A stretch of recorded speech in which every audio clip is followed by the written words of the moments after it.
कुंडलिनी योग आणि यापैकीच हठयोगाचं प्रात्यक्षिक आपण बघणार आहोत षटकर्माच्या माध्यमातून. योगशास्त्रामध्ये जे सर्व परिचित आसन प्राणायाम हे आपल्याला माहितीच आहे, परंतु ज्याचं कुठे बाहेर उल्लेख होत नाही ते षटकर्म शरीराच्या आंतरिक शुद्धीकरणासाठी सांगितले जातात. धोती, बस्ती, नेती, नवनी, त्राटक आणि कपालभाती. हा योग सगळं आपलं सादर करतोय जलनेती क्रियेसाठी राधिका पाटील आणि कल्याणी चौधरी. जलनेती क्रिया नासिका मार्गाची एक शुद्धी क्रिया. एका नासिका मार्गातून बाहेर काढून दुसऱ्या नासिका मार्गाने बाहेर काढणं. आधुनिक भाषेत याला क्रिया असं म्हटलं जातं. दृष्टिदोष सुधारण्यासाठी, अस्थमासाठी, मायग्रेनच्या विकारासाठी, ॲलर्जेटिक दम्यासाठी अत्यंत लाभदायक अशी प्रक्रिया जलनेती क्रिया. हठयोगाच्या प्रथम अंगामध्ये हे षटकर्म जलनेती या शुद्धी क्रिया विशिष्ट मार्गदर्शनाखालीच कराव्यात.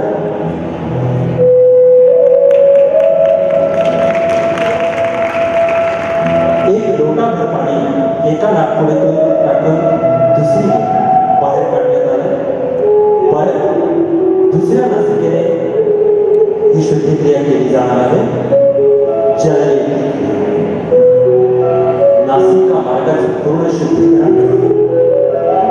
प्राणायामासाठी पूर्वतयारी म्हणून या प्रक्रियेचा अभ्यास योगशास्त्रात सांगितलेला आहे.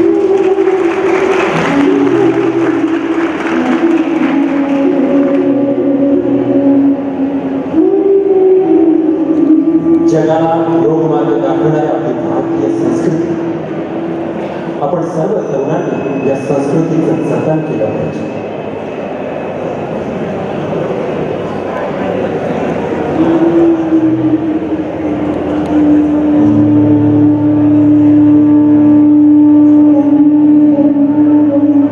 जलनेती क्रिया या ठिकाणी संपन्न झाली आहे. पुढची क्रिया आपण बघणार आहोत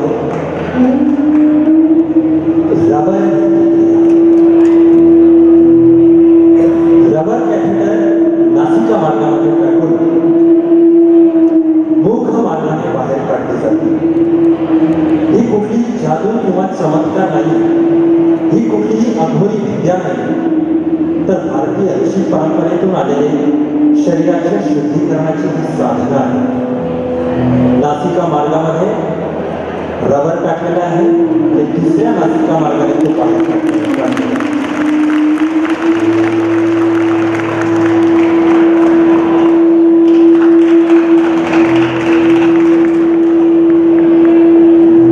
प्राचीन काळी ही क्रिया सुताच्या माध्यमातून केली जायची. रबर नेती क्रिया, तेव्हा याला सूत्र नेती क्रिया म्हणायची. नासिका मार्गातून रबर टाकून मुखवाटे बाहेर आलेला आहे.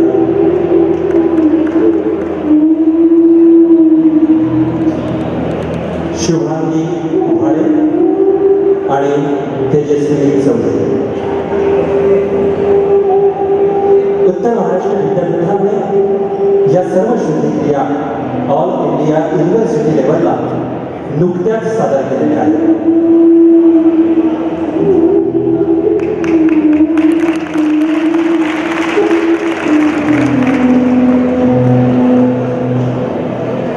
पुढची शुद्धी क्रिया बघणार आहोत आपण दंडधृती. शीघ्र कपालभाती. कपालभातीचा एकच प्रकार आपल्याला माहिती आहे, जो रामदेव बाबा आपल्याला टीव्हीवर सतत दाखवतात. पण हा सुद्धा कपालभातीचाच एक उपप्रकार. मुखाने पाणी पिऊन नासिका मार्गाने बाहेर काढतात. शीतक्रम कपालभाती. कपाल प्रदेशाचं शुद्धीकरण करण्यासाठी अत्यंत लाभदायक अशी क्रिया शीतक्रम कपालभाती. प्रकाश राठोड आणि श्रद्धा व्यास यांनी योगशास्त्र विषयाचे मुखाने पाणी पिऊन नासिका मार्गाने बाहेर काढले जाते. कुठलाही चमत्कार नाही, फक्त योग्य मार्गदर्शनाने ग्रंथातील या प्रक्रिया आम्ही करून घेतो.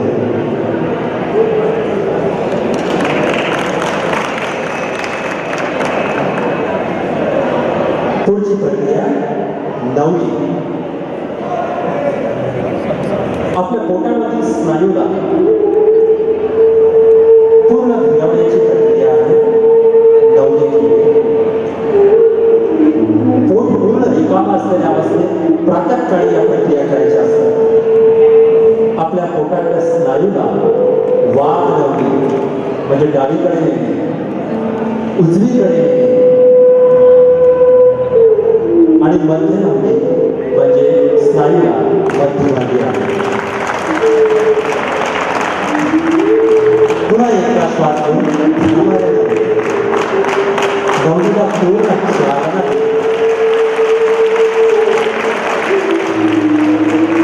नवली. शुभम भोंगडे आणि राहुल खरात. पुढची शुद्धी क्रिया दंड धोती. धोती क्रियेच्या अंतर्गत हृदय धोतीचा हा एक प्रकार. आपल्या स्टमकमध्ये मुखावाटे पाणी घेऊन थोडं पाणी साठवलं जातं. हे पाणी सुद्धा कोमट केलेलं पाणी आहे, मीठ घातलेलं पाणी आहे. मुखावाटे हे पाणी स्टमकमध्ये जातं आणि एका रबर कॅथेटरच्या माध्यमातून रबर कॅथेटर पूर्ण स्टमक पर्यंत टाकून हे पाणी मुखावाटे पाईपद्वारे दंडाच्याद्वारे बाहेर काढलं जातं. दंड धोती क्रिया. कुठलाही चमत्कार नाही, कुठलीही अघोरी क्रिया नाही. शरीराच्या आंतरिक शुद्धीकरणासाठी केली जाणारी हृदयाच्या सरळ स्नायूला त्याच्यावर मसाज, हृदयाचे ब्लॉकेजेस होत नाही, हृदय मजबूत बने. शुभम पाटील या विद्यार्थ्याने ही क्रिया आपल्या समोर सादर केली.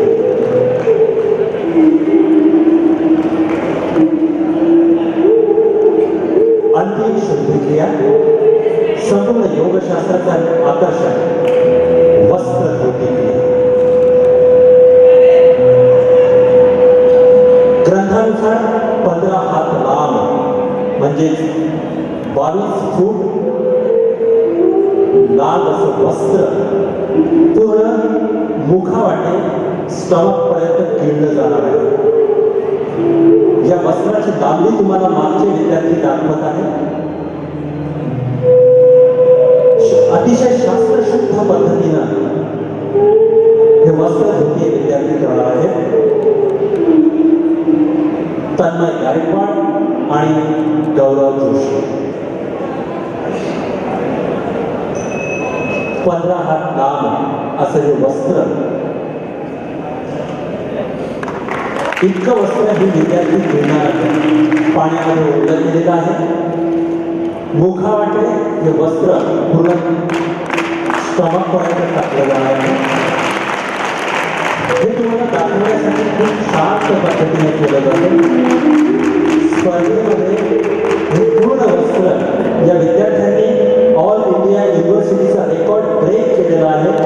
15 सेकंदात पहिल्या विद्यार्थ्यांनी 14 सेकंदामध्ये हे वस्त्र आतमध्ये घेतलेलं होतं.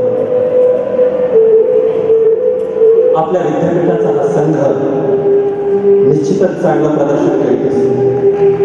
पूर्ण 15 हात लांब वस्त्र तन्मयने स्टमक पर्यंत घेतलेला आहे. गौरव अतिशय शांतपणे वस्त्र गिळण्याचा प्रयत्न करतो आहे. योग हा कुठलाही जबरदस्ती करून करण्याचा प्रकार नाही. अतिशय शांतपणे ही प्रक्रिया केली जाते. कफ विकार नाहीसे करण्यासाठी किंवा कफ विकार होऊच नये याची काळजी घेण्यासाठी ही प्रक्रिया ग्रंथामध्ये सांगितलेली आहे. वसनभूती या नावाने.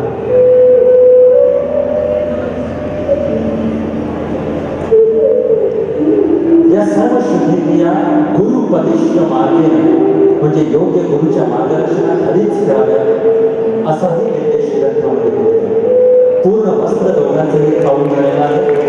तोंड आ करून तोंडात ते ठेवलेलं नाही हे आपण जाणीवपूर्वक बघताय. जी विद्यार्थी किंवा साधक ही क्रिया पहिल्यांदाच करतात त्यांच्या या पट्टीला खूप जास्त कफ पित्त सुद्धा लागू नये.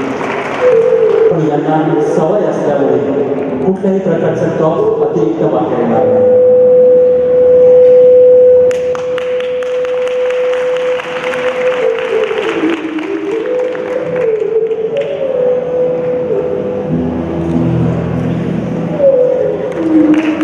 धन्यवाद. सर्वांना नम्र विनंती आहे, या शुद्धिक्रिया घरी कोणीही करून बघू नये. योग्य मार्गदर्शनाशिवाय या क्रिया केल्यास त्यापासून हानी सुद्धा होऊ शकते. कुणीही याचा बघून किंवा कुठलाही पाईप टाकून अशी प्रक्रिया करून बघण्याचा कृपया प्रयत्न करू नये. योग्य मार्गदर्शनासाठी मुंज जेठा महाविद्यालय Soham department of yoga and नॅचरोपॅथीची संपर्क साधू शकता. आम्हाला या ठिकाणी संधी दिली त्याबद्दल विद्यापीठाचे माननीय कुलगुरू सरांचे आयोजकांचे मनापासून आभार.